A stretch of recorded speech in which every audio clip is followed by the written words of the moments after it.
सबैजनालाई नमस्कार। म आज यो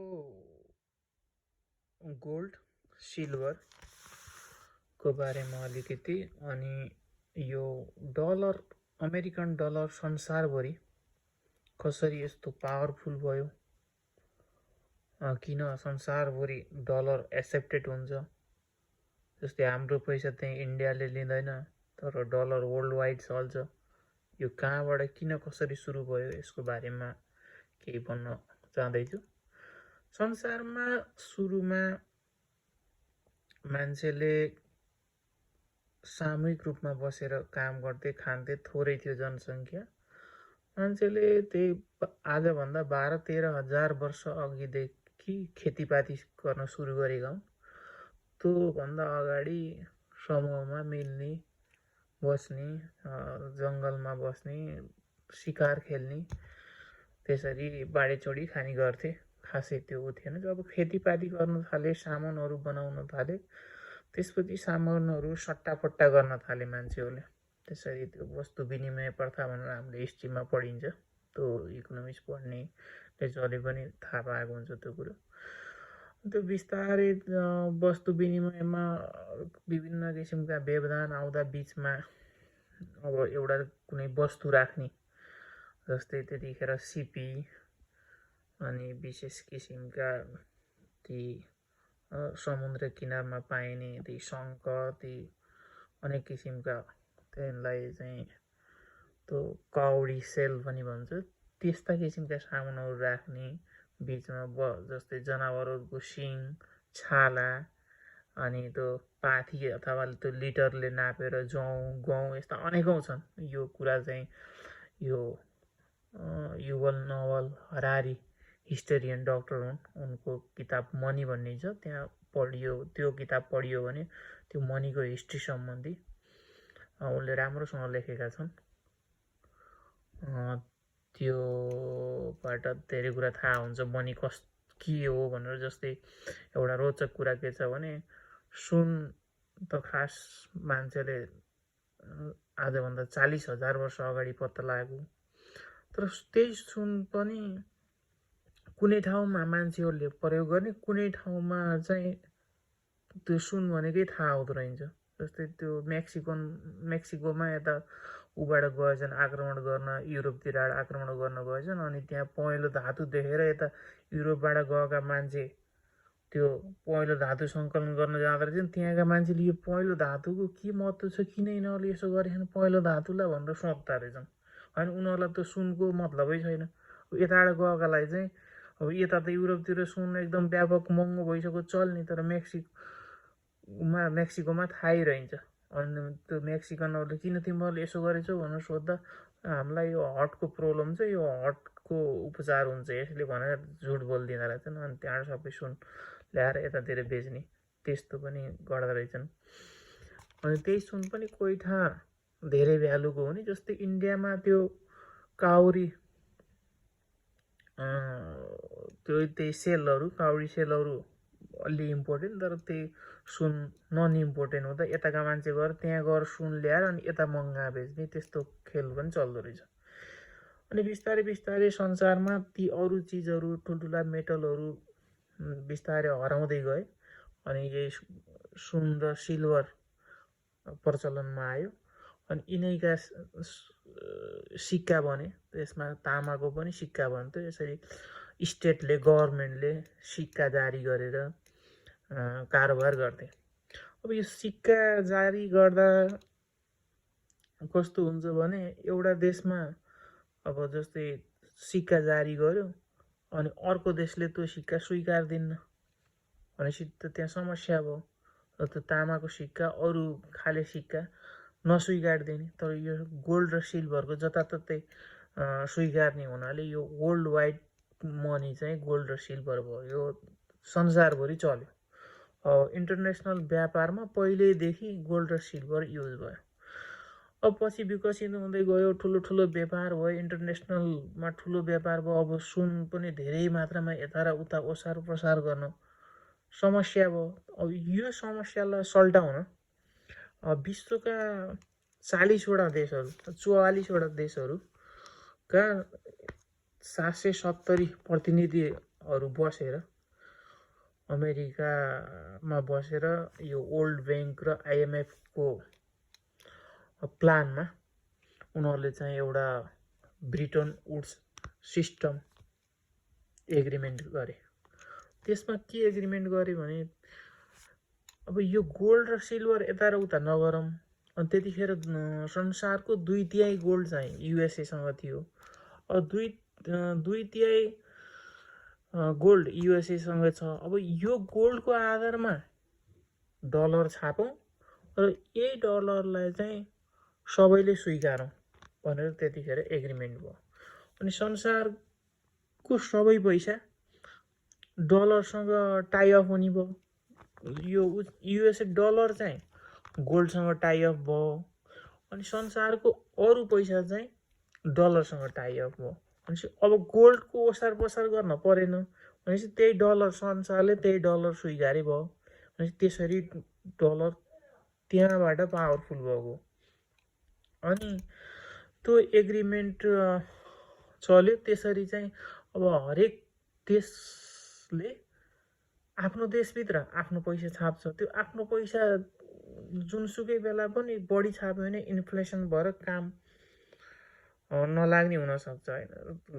अब कुनै नेता आउँछन्, म देश विकास गर्छु, यसो गर्छु उसो गर्छु, मैले गरिबलाई एकैचोटि धनी बनाउँछु भन्दै क्रान्तिकारी नेताहरू आएर झ्यापझुप लोन पनि इस्यु गर्ने, पैसा छापेर बढी दिने। उनीहरूलाई थाहा आउँदैन त्यो मोनिटरी सिस्टमले कसरी काम गर्छ भनेर। अनि जे भएको लोन होइन छाप्ने अनि गरिबहरूलाई बाँड्ने। त्यस्तो गर्दा त पैसा त्यहाँ जनतासँग जान्छ। अनि पैसा जाँदा बित्तिकै उत्पादन त हुने होइन। त्यहाँ भएको मार्केटमा सामान सकिन्छ।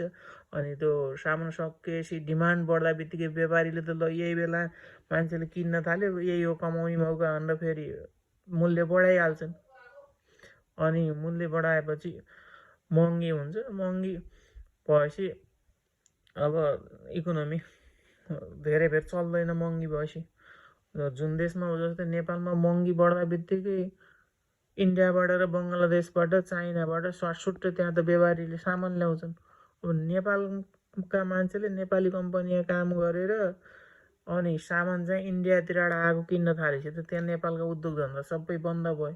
त्यो इन्फ्लेसनले त्यो काम गर्दा गर्दै त्यहाँ देशभित्र तल्लो लेभलका मान्छे त्यसै नि गरिब हुन्छन्। मध्यम वर्गका मान्छेलाई नि समस्या पर्छ। त्यही माथि फेरि उता त्यो महँगी बढ्दा बित्तिकै त उताबाट सामान आउँछ। अनि त्यो सामान आउँदा बित्तिकै हाम्रा उद्योग धन्दाका सामान बिक्री हुन छोड्छन्। ती सामान किन्छन् मान्छेले, ती सस्ता भएपछि त हाम्रोमा महँगी बढ्यो, इन्डियातिर त बढेन। भनेपछि त त्यो एक्सचेन्ज रेट फेरि एउटै छ। भनेपछि त उताबाट सामान आइहाल्छ। आउँदाखेरि हाम्रा उद्योग धन्दा बन्द हुन्छन्। अनि इकोनोमी मिलाउन खोज्दै मिल्दैन। त्यो हालत छ अहिले अर्जेन्टिनामा। अर्जेन्टिनामा नि त्यस्तै गरेर पैसा बाँड्यो, तलब बढाइदियो। एकताका संसारकै 10औं धनी देशमा पर्थ्यो त्यो। यही मोनिटरी सिस्टम र त्यो फिजिकल पोलिसीको त्यो ऱ्याङठ्याङ मिलेन। त्यसरी ऱ्याङठ्याङ नमिलिसकेपछि त्यहाँको इकोनोमी अहिले पनि हाई इन्फ्लेसन छ, मिलाउनै सकेको छैन। त्यसरी त्यो मोनिटरी पोलिसीले धेरैचोटि इकोनोमीहरू कोल्याप्स भयो संसारमा। अनि त्यस्तै यसरी यो चलिरहेको थियो गोल्डसँग टाई अप भएर डलरको। अनि संसारका अरू देशहरूले डलर स्वीकारेर इन्टरनेसनल कारोबारमा युज गरिराखेको थियो। र मान्छेले के भयो भने गोल्डको डिमान्ड हाई भयो। मान्छेले अब युएस डलर दिन खोजे। युएस डलरबाट गोल्ड किन्ने मान्छे धेरै बढे। भनेपछि गोल्डको डिमान्ड हाई भयो, युएस डलरको डिमान्ड कम भयो।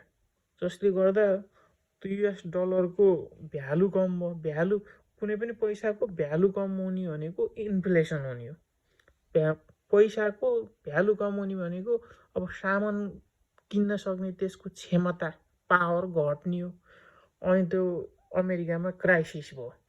अमेरिकामा क्राइसिस आउँदाखेरि अब त्यहाँको प्रेसिडेन्टले त्यो मिलाउनु पर्यो। अनि उसले चाहिँ बोल्ड डिसिजन गर। अब के हुन्छ नतिजा थाहा थिएन। अनि 1971मा त्यो गोल्डसँगको टाइअफ US डलरको टाइअफ चाहिँ क्यान्सिल गरिदियो। तर नतिजा राम्रै निस्क्यो, पछि त्यहाँको इकोनोमी मिलो ट्र्याकमा आयो। तर अब संसारभरि डलर त फैलिसकेको छ। अब युएसले गोल्डसँग टाइअप गरे नि नगरे पनि वर्ल्ड वाइड एक्सेप्ट भइसक्यो। अब त्यो भइसकेपछि अब जस्तै नेपालमा डलर छैन भने त हामीले बाहिरको सामान किन्नै सकिन्न, कसैले पनि दिन्न, हाम्रो नेपाली पैसाले त दिन्न। त्यही भएर संसारमा डलर अब मान्छेलाई लिन कुनै पनि देशलाई राख्न बाध्यता छ। जस्तै चाइनाले संसारभरि सामान बेच्छ। अब चाइनाका मान्छे बाहिर घुम्न जान्छन्, केही विदेशी पैसा चाहियो, अनि के भन्दा डलर जताततै चल्छ। अब चाइनाले तेल किन्न पर्यो साउदीबाट अथवा कतारबाट, उनीहरूलाई डलर चाहियो। अरू त डलर संसारभरि चल्यो। सुरुमा गोल्डसँग टाइअप भएर चल्यो, अहिले चाहिँ अब यत्तिकै चल्यो। अनि त्यही भएर यो चाहिँ 1971मा त्यहाँको इकोनोमिक क्राइसिस भएर क्यान्सिल भयो। तर डलर चाहिँ वर्ल्ड वाइड सेन्ट्रल ब्याङ्कको ब्याकअप मनी भएर बस्दियो। यसरी पहिला सुरुमा चाहिँ त्यो डलर छाप्नको लागि ब्याकअप मनी चाहिन्थ्यो, ब्याकअप गोल्ड चाहिन्थ्यो। तर अहिले चाहिँदैन। त्यही भएर अहिलेको मनी चाहिँ फेक मनी हो, अर्डरमा छाप्ने, मार्केटको सिचुएसन अनुसार, गभर्मेन्टको डिमान्ड अनुसार छाप्ने हो। यसको पछाडि केही हुँदैन, ब्याकअप हुँदैन भन्ने कुरो त्यहाँबाट बुझिन्छ। तर के हो भने कुरो, फेक मनी त हो, तर ब्याकअप नभइकन छापियो भने प्रब्लम क्रिएट हुन्छ। जस्तै नेपाल सरकारले केन्द्रीय ब्याङ्कसँग ल अहिले चाहिँ हाम्रो विकास गर्न पर्यो, पैसा मलाई छापेर ले भनेर त्यसरी त्यहाँ दिन मिल्दैन। त्यहाँ रुल बनाएको हुन्छ। अब त्यसरी जति मन लाग्यो त्यति छाप्ने हो भने त उत्तिखेर इन्फ्लेसन हुन्छ, महँगी बढेर इकोनोमी भताभुङ्ग हुन्छ। त्यही भएर त्यहाँको एउटा कस्तो सिचुएसनमा पैसा छाप्ने होइन। जस्तै हाम्रो यताबाट रेमिटेन्स बढी गयो, रेमिटेन्स बढी जाँदा त्यहाँ विदेशी पैसा बढी हुन्छ। अनि आयात कम भयो भने स्वत नेपाली पैसा बढी छाप्नुपर्छ। त्यहाँ आयात गर्दाखेरि विदेशी पैसा हाम्रो खर्च हुन्छ, हाम्रो रेमिटेन्स त्यहाँ जाँदा विदेशी पैसा बढी हुन्छ। विदेशी पैसा पठाएको नेपालीलाई त त्यहाँ नेपाली पैसा दिन पर्यो, त्यो गर्दा छाप्न पर्यो। त्यस्तो बेला छाप्न चाहिँ केही नियम चाहिँदैन, त्यो छाप्न अनिवार्यता भयो। तर गभर्मेन्टलाई बजेट पुगेन, त्यहाँको त्यो ट्याक्स उठाएर पुगेन, अनि खर्च नगरी भएको छैन भनेपछि नयाँ छापेर दिन पर्यो। तर त्यो नयाँ छापेर दिन गभर्मेन्टले लोनको रूपमा लिने हो केन्द्रीय ब्याङ्कलाई, पछि फेरि रिटर्न गर्नुपर्छ। यदि त्यस्तो नगरेर लोनको रूपमा होइन, यत्तिकै ल यो फेक मनी हो हाम्राले भनेर त्यत्तिकै दियो भने के हुन्छ भने त्यो मनी उसले गभर्मेन्टले लगेर खर्च गर्छ। खर्च इन्फ्रास्ट्रक्चर बनायो होइन, जस्तै रोड बनायो। रोड बनाउँदा त त्यहाँ धेरै मान्छेले रोजगार पाउँछन्। अनि त्यो रोड बनाउँदा रोजगार पाएको मान्छेले त त्यहाँ केही रोड त किन्न मिलेन नि त, उसले त गएर किन्ने बजारमा सामान हो। अनि ती मान्छेहरूले रोड बनाएछन्, अनि त्यो उताबाट दिएको केन्द्रीय ब्याङ्कले दिएको पैसा पनि कसैबाट उठाएको पैसा होइन, उता कमर्सियल ब्याङ्कमा अरू कसैले राखेको पैसा भयो त उता उनीहरूको घर थियो र यता दिएको भन्न हुन्थ्यो। त्यो पनि होइन, नयाँ छापेर दिएको पैसाले त डिमान्ड हाई हुने भयो। सप्लाई भन्दा डिमान्ड हाई भयो भने प्राइस हाई हुन्छ, इकोनोमी उत्तिखेरै अप्ठ्यारो स्थितिमा आइपुग्छ। त्यही भएर त्यस्तो काम गर्दैनन्, त्यहाँ नियमै बनाएको हुन्छ होइन। गभर्मेन्टले वर्षमा म्याक्सिमम कतिसम्म लोन लिने भन्ने यसरी चलेको हुन्छ। अब यो मोनिटरी पोलिसीमा अलिकति बिग्रिँदा पनि ठुलो असर हुन्छ। त्यसैले त्यो सबै कुरो मिल्दै सबै बिल्डिङ राम्रो छ, सब पढ्या मान्छे छन्, ठिकठाक छ, मोनिटरी पोलिसीले अलिकति फेल खायो, अलिकति गडबड भयो भने उत्तिखेर इकोनोमी कोल्याप्स हुनसक्छ। जस्तै अब अमेरिका त्यो 2007-08को इकोनोमिक क्राइसिस, अब त्यत्रो अमेरिकामा सबै संरचना ठिकठाक छ, सोही त्यो नाफा हुन्छ भनेर सुरुमा डिमान्ड थियो घरको हाउसिङ कम्पनीको, नाफा पनि थुप्रै थियो, ब्याङ्कलाई पनि नाफा हुने सोही बिक्री पनि भने, बिक्री पनि भइरहेको थियो, एकदमै धेरै लगानी गरिदियो। अरू कम्पनी गरेर नि हाउसिङ बनाइदियो। अनि त्यो हाउसिङ गराउँदा त धेरै मान्छेले रोजगार पाए। त्यहाँ रोजगार पाउँदा यता खपत हुने सामान पनि, डेली मान्छेले किन्ने सामानहरू पनि एकदमै हाई भयो, त्यो सप्लाई पनि मिलिरहेको थियो। अनि जब घरहरू बिक्री हुन छोडे, बिक्री हुन अब त धेरै डिमान्डभन्दा धेरै बनाएपछि त कसले किनेन। अनि त्यसको त्यो डिमान्ड घटिसकेपछि त्यहाँ काम गर्ने, अब त्यो घर बनाउने मात्रै काम हुन्न, त्यहाँ त इट्टा बनाउने, सिमेन्ट बनाउने, छड बनाउने अनेकौँ फ्याक्ट्री चल्या हुन्छन्। ती सबै मान्छे बेरोजगार भयो। ती सबै मान्छे बेरोजगार हुँदाखेरि त अब सामानको मूल्य बजारमा ती सामान बिक्री भएन। त्यो सामान बिक्री नभएपछि त्यहाँ उता अरू उद्योग पनि फेरि बन्द हुन थाल्यो।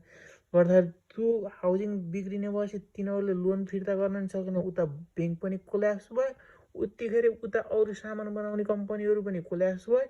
अनि अमेरिकाको इकोनोमी त संसारभरिसँग रिलेटेड हुन्छ, अनि संसारभरि इकोनोमिक क्राइसिस भयो। यसरी त्यो एउटा पार्ट थोरै त्यो अड्कल नगरेर एक साइडमा मात्रै हाउसिङमा मात्रै धेरै लगानी गर्दा त्यस्तो क्राइसिस आयो। जस्तै हाम्रो नेपालमा पनि कुनै क्षेत्रमा एउटा क्षेत्रमा मात्रै बढी लगानी भयो र अनि त्यो चाहिँ बिक्री भएन भने उत्तिखेर इकोनोमिक क्राइसिस आउँछ। त्यहाँ सबै मान्छे डिग्री पास गरेका, सबै राम्रो होइन, एकदम भए पनि त्यो मोनिटरी पोलिसीले त्यस्तो बनाइदिन्छ, फेल खान्छ। त्यसरी यो एकदम ख्याल गरेर चलाउनु पर्ने हुन्छ मोनिटरी पोलिसीमा। आजलाई यति। भोलि यो मैले चाहिँ मोनिटरी पोलिसीले कसरी मार्केटमा काम गर्छ, कस्तो बेलामा कुन पोलिसी एप्लाई गर्ने, मार्केट इकोनोमिक ग्रोथ गराउँदा कसरी सेन्ट्रल ब्याङ्कले चाहिँ मनी सप्लाईलाई बढाउँछ, इन्फ्लेसन हाई भयो भने कसरी मार्केटबाट पैसा तान्छ र ब्यालेन्समा मिलाएर लान्छ भन्ने कुरो भोलिको भिडियोमा भन्नेछु। आजलाई यति। हस्त, धन्यवाद।